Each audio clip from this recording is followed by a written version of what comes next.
Envie de passer un bon moment? Vous êtes sur la bonne radio. Vous êtes sur la bonne radio.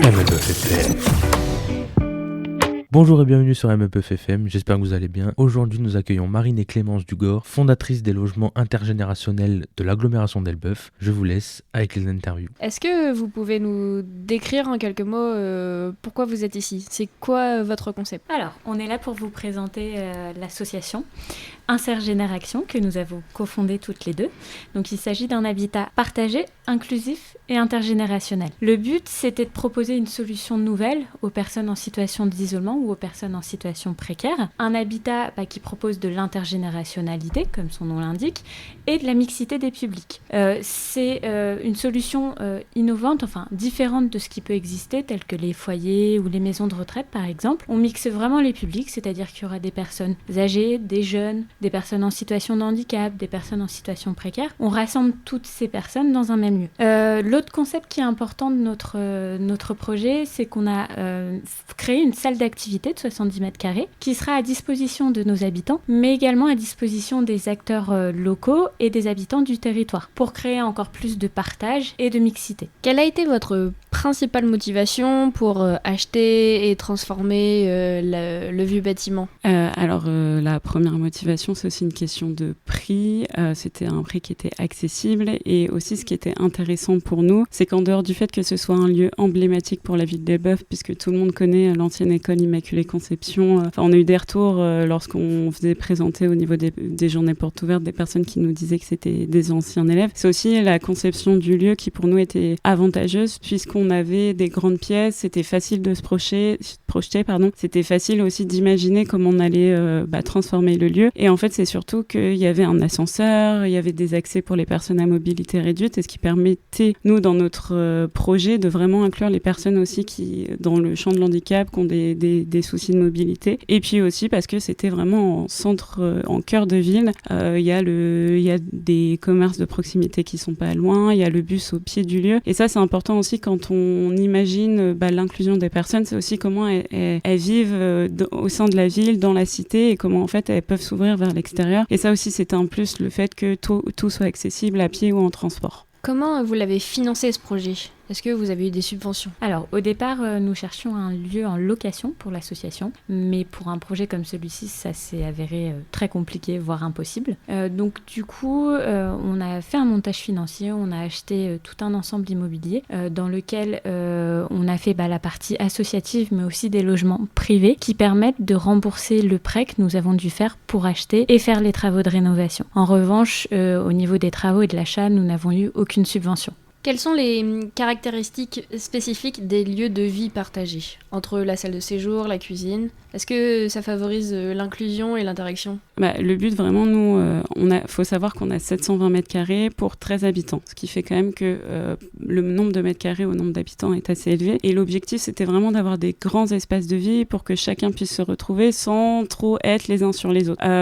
En bas, on a en tout 3 espaces de vie. La cuisine, en sachant qu'on a 2 cuisines, puisque pour 13 habitants, il faut aussi de l'espace pour cuisiner. Enfin voilà, le but, c'est vraiment qu'ils ne se marchent pas les uns sur les autres, mais qu'ils partagent, qu'ils fassent des choses ensemble, tout en ayant son confort personnel. On a tout ce qui est salon, salle à manger. Là, c'est pareil avec des tables, des espaces de jeu, un coin télé, un coin, on va essayer de mettre un baby-foot. C'est aussi que chacun puisse faire les activités qu'il souhaite. Et enfin, on a la salle d'activité. Et là, c'est vraiment aussi le lieu qui favorise les interactions et les échanges, puisque là, c'est là où ils vont construire des projets collectifs en fonction des appétences de chacun et ce que chacun a envie de mettre en place. Et aussi travailler avec s'ouvrir vers l'extérieur avec les partenaires locaux ou les associations. Et là, du coup, on est aussi sur un principe d'inclusion, puisqu'on essaye aussi de faire venir des personnes extérieures pour aussi échanger, apprendre et co-construire des projets. Et après, par exemple, on a aussi le jardin extérieur où là, ça sera... en fait, pour l'instant, on a 230 mètres carrés de jardin et c'est eux qui vont vraiment l'aménager comme ils le souhaitent et comme ça les intéresse, participer en fonction des appétences de chacun. Et enfin, pour favoriser tout ce qui est interaction et inclusion, on a un animateur de la vie partagée. Et on sait très bien que sur un collectif, des fois, il faut aussi donner un cadre, il faut qu'il y ait quelqu'un qui soit référent sans que ça soit un habitant. Et c'est pour ça que le département de la Seine-Maritime nous finance le poste. Et c'est ça nous semblait important qu'il y ait quelqu'un aussi sur place qui soit là aussi pour, s'il y a des conflits, qui puisse le gérer, la gestion de projet, s'il y a un habitant qui souhaite mettre en place un projet, comment on mobilise les partenaires, comment on arrive à créer un collectif. Et en fait, pour que chacun se sente acteur du logement, on va faire travailler les habitants sur la charte et sur les règles de bien vivre ensemble. En fait, le but, c'est que c'est leur logement, c'est leur lieu d'habitation et il faut qu'ils se sentent bien dedans. Et ça passe aussi par, ok, moi, qu'est-ce que je veux dans mon logement, qu'est-ce que veulent les autres et comment on arrive à avoir une sorte de d'un collectif d'habitants qui est vraiment à 100% acteur de son lieu de vie. Comment est-ce que vous comptez assurer le soutien aux personnes âgées ou aux résidents qui ont des besoins spécifiques ? Alors en fait, depuis plus de 2 ans maintenant, nous rencontrons l'ensemble des acteurs du territoire, des associations, des acteurs institutionnels pour nouer des partenariats. Le but en fait, c'est de proposer un maximum de solutions aux personnes qui présentent ce besoin. En fait, nous ne sommes pas un centre médico-social, donc on propose pas tout ce qui est médico-social. Par contre, on a noué des partenariats pour que si certains de nos habitants ont des besoins spécifiques, on puisse les orienter vers nos partenaires qui soient compétents en la matière. On va également faire de la prévention dans l'habitat. On aura par exemple une kiné, une infirmière ou une assistante sociale qui viendront vraiment en termes préventifs pour essayer d'assurer à la fois le préventif et ensuite, s'il y a un réel besoin, orienter vers les partenaires qui sont compétents en la matière. Est-ce que vous allez collaborer avec des designers ou des artisans locaux pour l'ameublement ? Alors, notre première réponse est non. Alors, il faut savoir que déjà, l'architecte est un architecte d'Elbeuf, en fait, c'est une question aussi de budget. Pour l'aménagement. Donc, on a fait un appel aux dons au niveau des habitants du territoire pour tout ce qui est ameublement, qui a assez bien fonctionné. On l'a lancé là début juillet et il faut savoir qu'on a récupéré pas mal de meubles. Donc, l'objectif aussi, ça rentre dans nos valeurs de seconde main, sur l'environnement. On trouvait ça intéressant de faire appel aux dons et aussi que dans le futur, les habitants puissent aussi choisir leurs meubles, les rénover comme ils le souhaitent. Donc, pour l'instant, on n'a pas prévu de faire appel pour tout ce qui est ameublement à des artisans du coin. Par contre, il y a un sujet, c'est la cuisine, où là, on est en train de se renseigner auprès d'artisans et même de grandes enseignes du coin, puisqu'il nous faut aussi une cuisine qui est adaptée aux personnes à mobilité réduite, aux personnes en situation de handicap. Et du coup, là, on ne peut pas trop faire appel à la seconde main.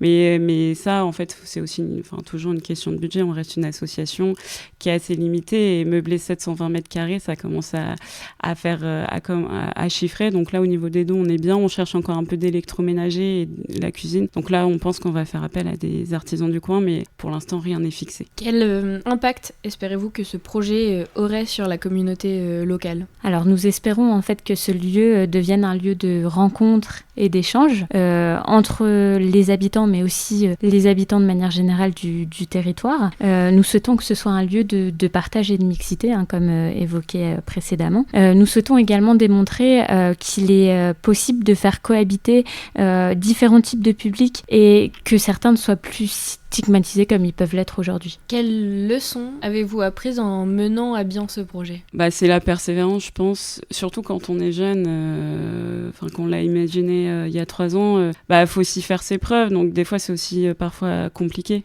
Quand on est face à des partenaires qui sont un peu sceptiques. Il y a aussi la question de bien s'entourer, d'échanger. C'est important parce que, par exemple, nous, notre lieu, on avait une idée en tête, mais c'est aussi en rencontrant les partenaires, en rencontrant aussi potentiellement les futurs habitants, qu'en fait, on fait évoluer le projet en bien. Par exemple, on a une chambre des familles et au départ, on s'était dit, oui, comment on accueillera les familles, parce que aussi, c'est quand on veut être bien dans son logement, c'est aussi pouvoir accueillir ses proches. Et là, c'est en discutant avec certains partenaires qui nous ont dit, nous, on a un appartement à côté qu'on met en location. Et du coup, nous, on a décidé de dire, c'est vraiment pas mal. Après, c'est aussi sur Elbeuf, il faut savoir qu'il y a quand même beaucoup d'associations, beaucoup de partenaires qui font plein de choses et qui font des choses bien. Et du coup, il faut aussi s'entourer, c'est du donnant-donnant. Nous, on part du principe qu'on a un outil qu'on peut mettre en place avec les partenaires. Et les partenaires, par exemple, sur tout ce qui est accompagnement des personnes, ils ont tout leur savoir-faire. Donc, c'est aussi ça, le conseil, c'est aussi travailler avec des personnes qui sont compétentes, qui connaissent leur sujet. Et voilà, et écouter pour avoir nous, on essaye d'avoir, en dehors de travailler sur les activités, l'activité et le logement, c'est d'avoir un parcours de qualité et ça, faut le faire avec des gens qui s'y connaissent. Et maintenant, je vous laisse avec mon vécu sur le déménagement. Cet instant s'adresse aux jeunes, ceux qui déménagent ou ont déménagé de chez leurs parents pour se retrouver seuls face à eux-mêmes.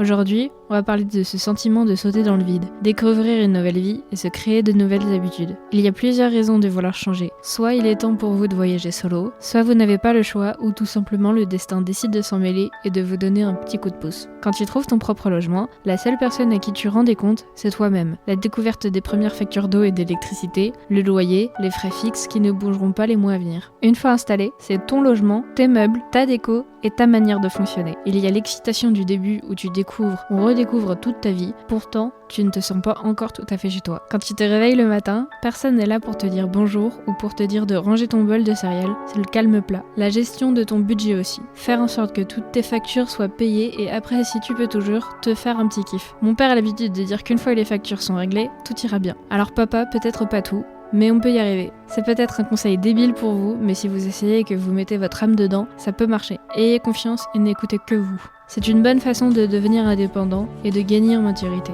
Je ne vous dis pas que tout sera facile, accrochez-vous pour les montagnes russes, mais quand on laisse notre cœur parler, le calme arrivera après la tempête. Et voilà, c'était la première partie du podcast Habiter avec mamie ou habiter seul, avec Clémence et Marine Dugor et mon point de vue sur le déménagement. J'espère que vous a plu. N'hésitez pas à nous suivre sur notre Instagram MLBuffFM. Salut tout le monde!